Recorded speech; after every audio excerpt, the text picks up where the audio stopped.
Hello world, I'm Chris Myceny, aka Mr. FLIXTER, and I'm here to talk motion pictures.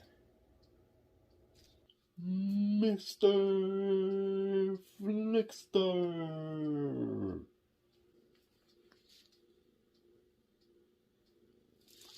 So, if it's your first time seeing my channel, this episode is the next installment in my ongoing spoiler review series of the iconic film franchise, Scream. In case you haven't heard, theaters were shut down in January in Ontario because of the pandemonium, and theaters recently opened up again.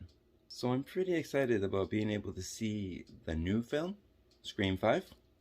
It's just a matter of time until I do. If you haven't seen my spoiler reviews of parts 1 and 2, I recommend watching those before watching this video, because it's all connected. And I'll leave links in the description below. I'm a film critic for HorrorBuzz.com. And I've made a few appearances on their YouTube channel, HorrorBuzz Live. So I'll put links in the description below for those too. Please join us. For this episode, I'm going to talk about Ghostface Takes Hollywood. Scream 3! Just like the last two videos, this one is a spoiler review. Do you like spoiler warnings? I'm going to start off by saying, even though this is certainly the weakest film in the franchise, it's a lot of fun to watch. I love a good slasher. Something about slashers, I don't know, it's kind of like pizza for me. Even the worst ones are still pretty good. It's still pizza.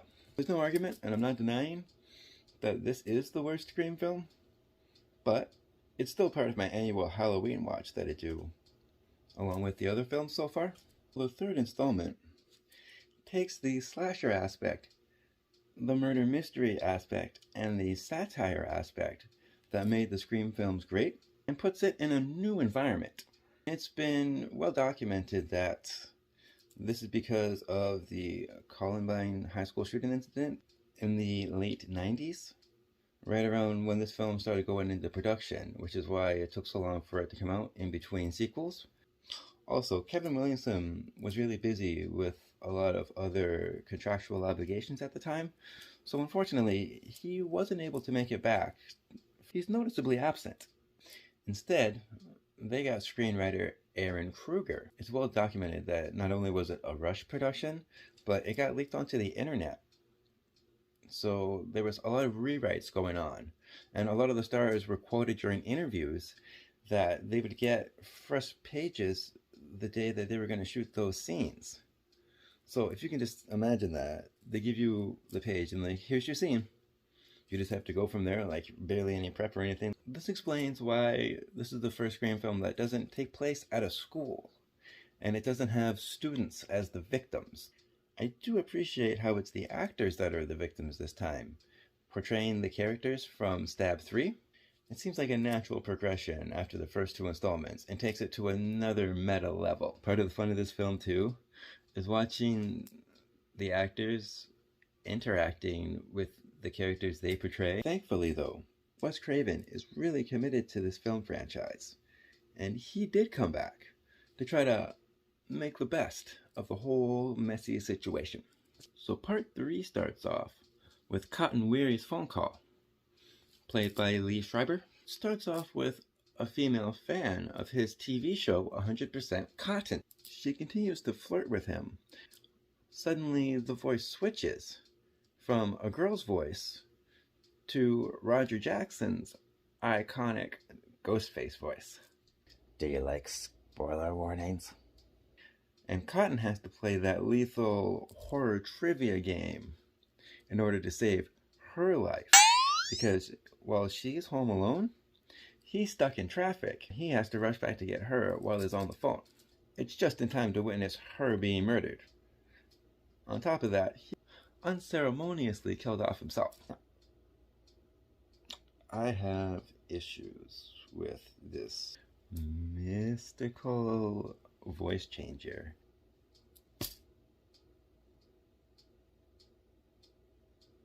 For starters, it really takes away from the performance of Roger Jackson, because a lot of what made those first two films were those phone calls and that iconic voice. So by reducing his role, it diminishes that aspect of the character instead of actually relying on it like they should. Trust me, I have plenty to say about that voice changer later.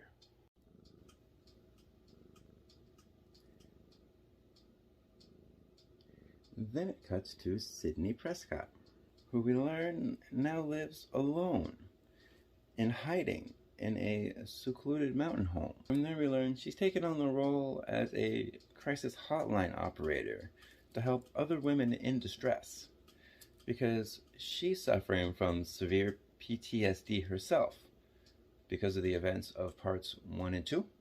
And while we're on the subject of positives, I really like that scene when she's on the set of Stab 3 and she's sitting in her room reflecting on her past when suddenly Ghostface strikes again. Only this time she runs through the set and she has to relive her own real life horror movie yet again, which I gotta say is really clever because it adds another meta level to what Scream is all about. Even though her screen time is very limited, she still gives a great performance.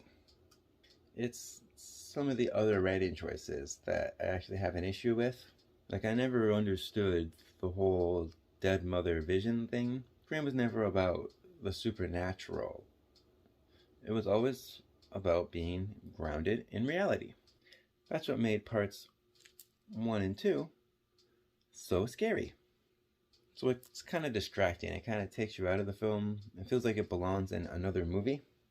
And I really hope they don't carry on the whole dead vision thing in future installments. Like, I know it's not included in part 4. You never know. Also, it takes way too long for Sidney to reunite with the other two Woodsboro survivors. I paused it when I rewatched it to write this review, and it was about 50 minutes in. Not only that, she spends a long time just sitting alone in a police station while everybody else is out being terrorized and menaced by Ghostface. I just don't understand. Why not actually use one of the best final girls ever written for your film? I mean, she's not even actively involved in the plot until the 3rd act.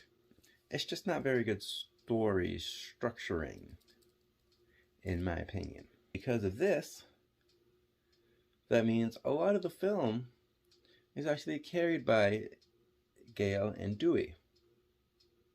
Sidney's not really the focus of this film, despite her being the catalyst for everything in this trilogy. Obviously, this is no fault of Neve Campbell. She does her best given the material provided to her. If they had someone who understood Scream a little bit better, it might have been a more interesting story for Sidney. Don't worry, I'll get to the finale. Courtney Cox Arquette returns as Gale Weathers. Only this time, she's no longer an investigative journalist.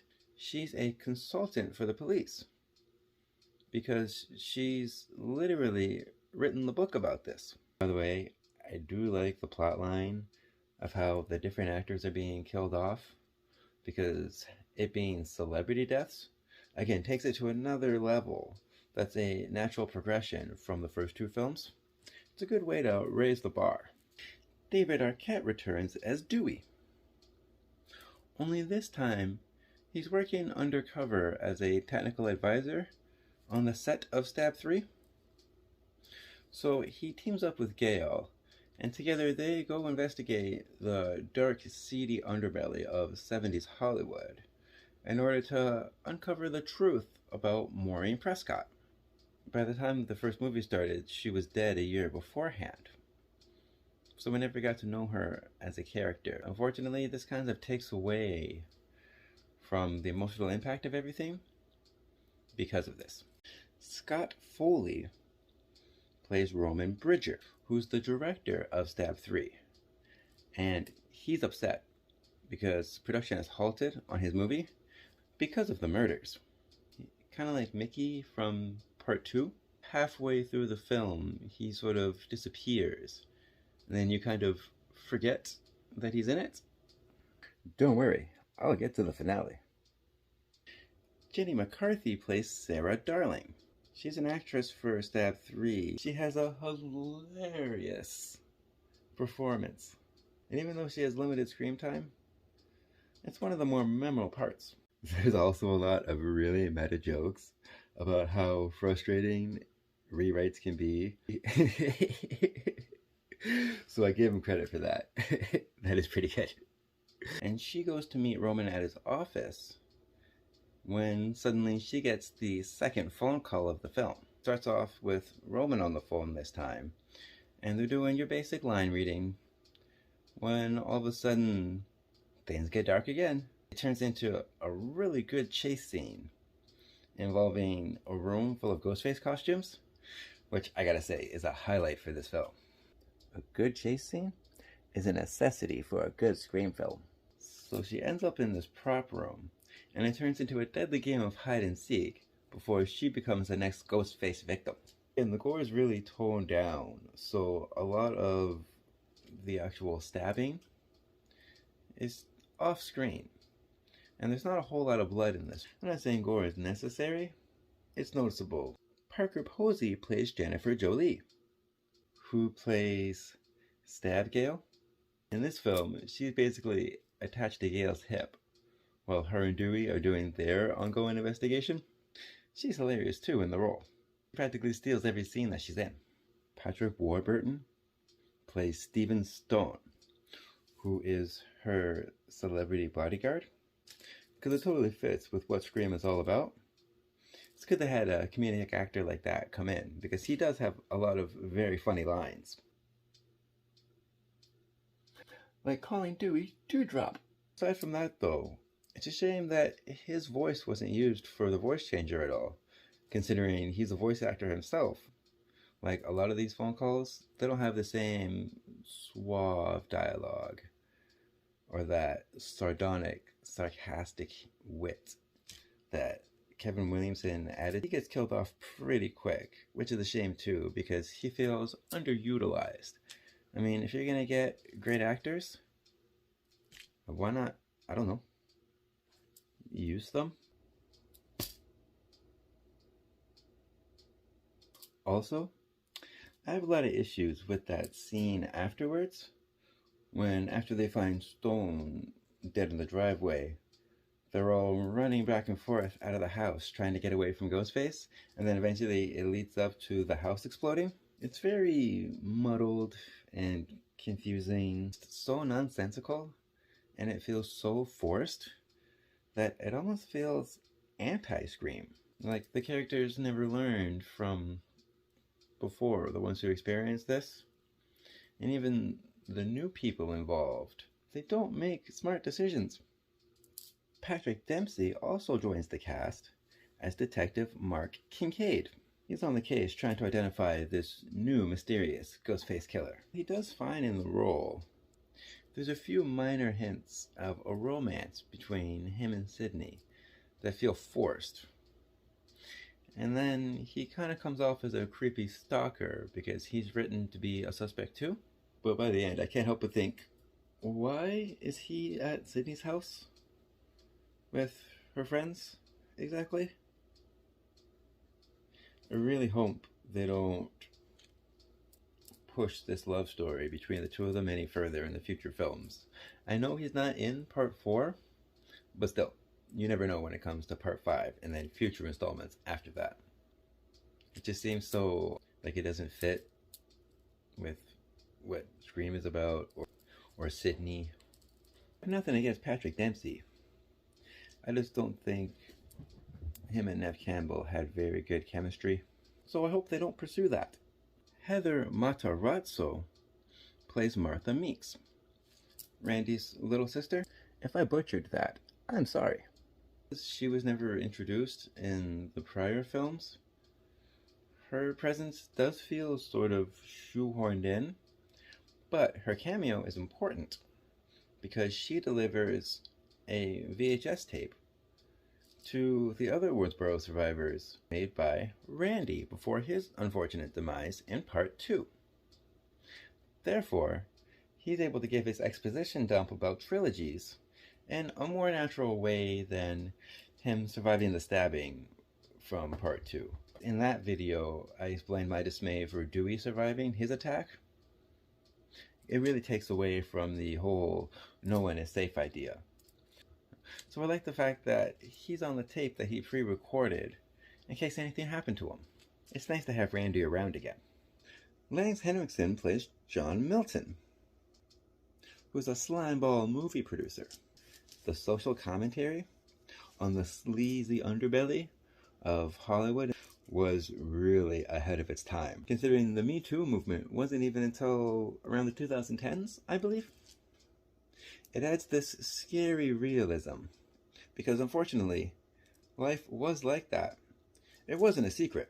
Much like the consistent theme from the other films, it's life imitating art, imitating life.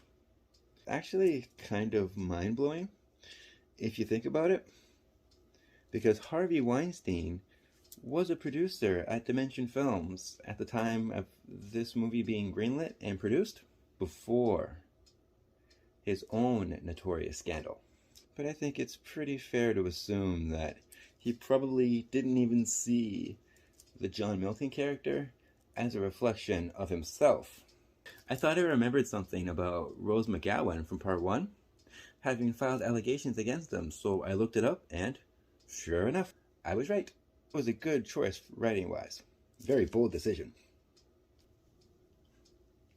Carrie Fisher has a hilarious cameo, but I never understood why are Giant Silent Bob in this.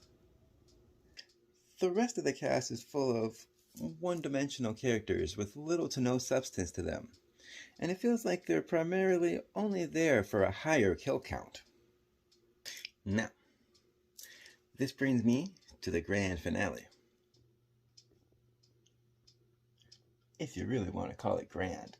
It takes place in this huge, fabulous house. The whole house gives off this fun vibe like Clue from 1985. And it's full of these secret passageways that add to the elaborate architecture. I have a lot of issues with this third act. I'll start with the big reveal. Part of the problem is, before his unmasking, Roman never actually meets Sydney beforehand. He's not a part of her life. She doesn't even know who he is. Like, she gives this look. See that look? That's the, who the hell are you look. He literally has to state his name and occupation, just so she knows who he is. Now that's just lazy writing. It really takes away from that emotional impact of shock and betrayal, because there's no personal connection between the two of them. And I'm sorry, but the character of Roman is written as such an obnoxious, petulant man-child that he's unbearable.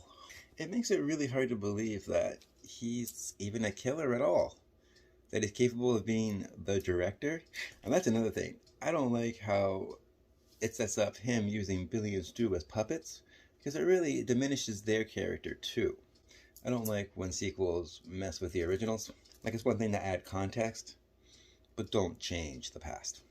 I mean, it even gets to the point where Sydney tells Roman to his face to stop being so whiny and take some responsibility for your life. That whole subplot too about him wanting the life that she stole from him makes no sense, considering that he's a Hollywood director. So it's like, come on, how bad is your life really? I also don't like the way they depicted him faking his death, because his Gale checks his pulse. How would he be able to stop his pulse like that? He wouldn't. Exactly. I mean, if she just opened up the coffin and screamed and then ran away, it wouldn't feel so far-fetched. On the other hand, Roman does deserve credit for having the highest Ghostface kill count, because he acted alone. This doesn't really make sense either, though, because if you've been to Hollywood and LA like I have, you would know transportation and getting around is impossible because traffic. So there would have to be at least 2, if not 3 killers involved. Because just like Mickey from part 2, Roman magically teleports from one place to another inexplicably. I do like how Dewey gets his heroic moment here, without being brutally stabbed himself this time. Instead, it's really funny. He gets a knife handle between the eyes. With any other character, they would have had the knife right in the head. I call that plot armor. Characters are protected just because the narrative demands it. And at least Sydney had the sense to hide 2 guns on her leg. That's pretty good character growth, because it shows that she's learning from her past. Now, this brings me back to that ridiculous, mystical voice changer. How does it work exactly? How does he obtain everyone's voices? Are they pre-recorded phrases? Or does he match the pitch that he needs? And why do people fall for this trick repeatedly?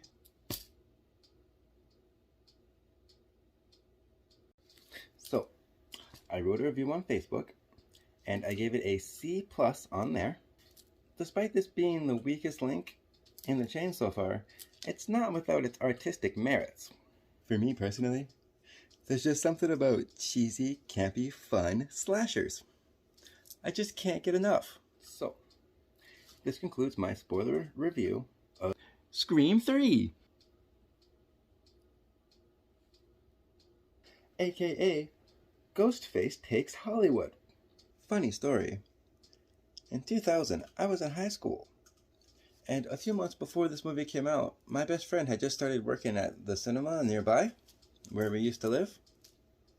So he ended up getting a group of us free passes to go see it.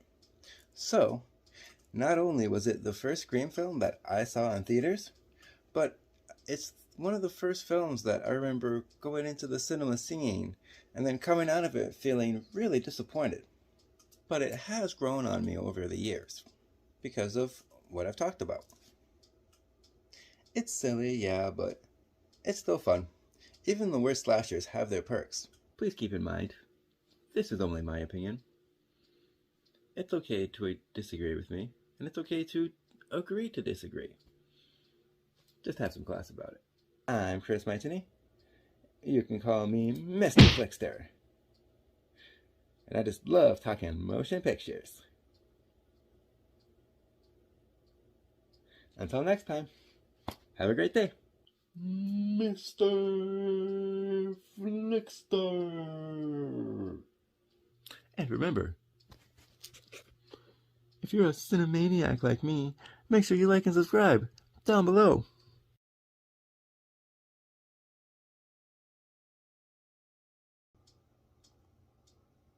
I'll be right back.